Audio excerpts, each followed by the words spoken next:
There's a general invitation to a party. And I mean, this isn't said on the stairs, something else like that, get Jack, we've got to get him round here and give him a slap or anything else like that. It weren't a message from Reggie Kray that he came to me and said, Chris, we want Jack to have a little bit of a sort out, you know, take him away onto Wanstead's flats and put one in the back of his head, which you would think if they wanted to kill the man, that was the way it would be done. In a sensible way, he's done away with, he's taken away and disposed of. It was nothing like that whatsoever.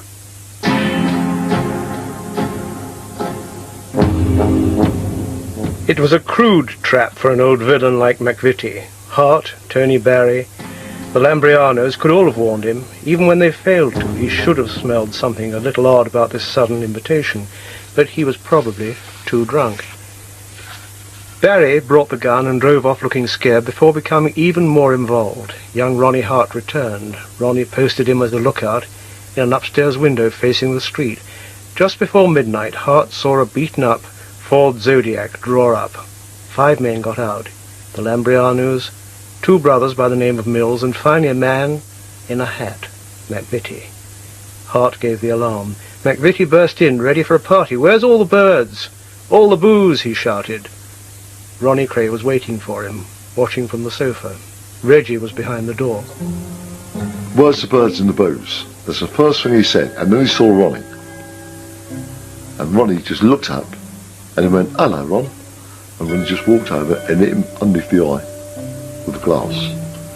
And went, "I've had a fucking enough of you, now fuck off." And walked back to the television, and all of a sudden Jack was going, "What have I done? What have I done?" A fight develops. No, an argument develops. Then it turns into a fight.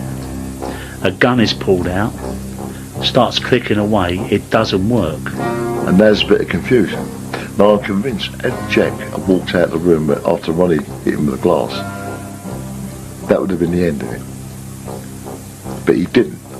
Outside, big Chrissy Lambrianou, who had always wanted to be a gangster, suddenly realized what he had done and was sitting, weeping, on the stairs. McVitie must have thought he still... Whatever was going down, I wanted no part of it. So I walk outside and Connie Whitehead says to me, "What's the matter, Chris? I'm half cut as well. Connie, I didn't come down here for this." If they'd have wanted to kill Jack there, they could have killed him 20 times over, you know. But when a fight happens, it just sort of gets out of hand, and as you say, you go to win. You know, I don't think they said, "Oh, we'll get Jack the Hat down there because we're going to kill him," because there was no plans to bury him or do anything or whatever, you know. I don't think it was premeditated. Oh, they said to send the Lambrianos, soppy nuts Lambrianou, to go and get him, you know. It wasn't, I don't think there was any sort of plan to murder anybody. It's beat fuck out of him, yeah, you know. But then all of a sudden, like, things go over the top. Reggie thrust the knife into his face below the eye.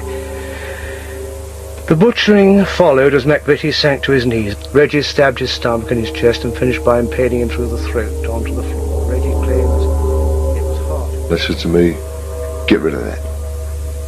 Right under the fucking train." And they'd gone then. That was the end of it. There we are, left with this, with Jack on the floor there.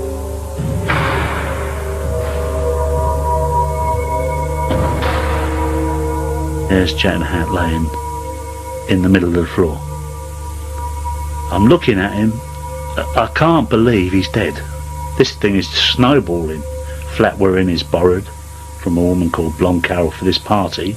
She could come back at any time, find a body in her house. We're not playing Cluedo here. This is real life.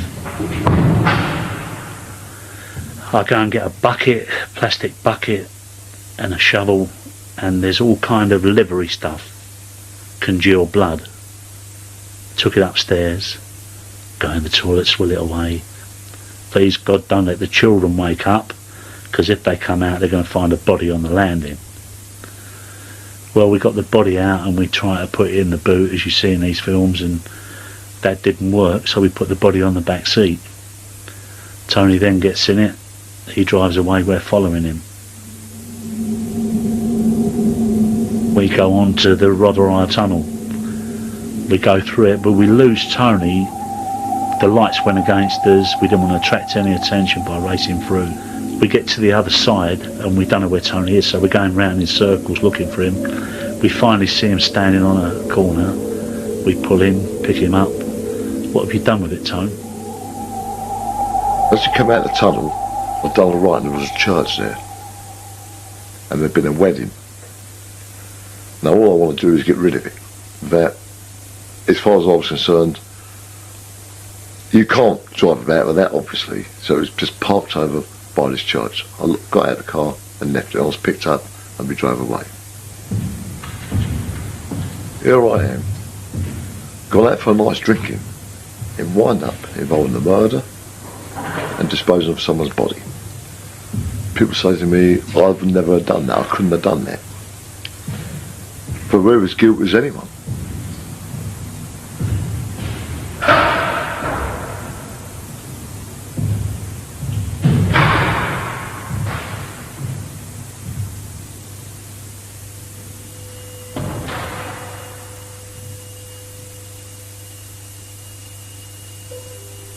Quite frankly, I think they let us down. You know, if there's an honesty and a nobility, and I use that word in such as there's honour amongst thieves, you understand, then, you know, as the captains of the ship, they should have, when it was beyond the shadow of a doubt that there was no way that they could save themselves, was to try and save us. Thank you for watching. If you enjoyed the video, please join our Facebook group. It's called Krays Crime Lords of London. We're a friendly moderated group with over 1,000 Kray and other celebrated gangster videos available for view. There's also thousands of images in the photos sections. The link for the group is in the YouTube description section. I hope we see you there soon.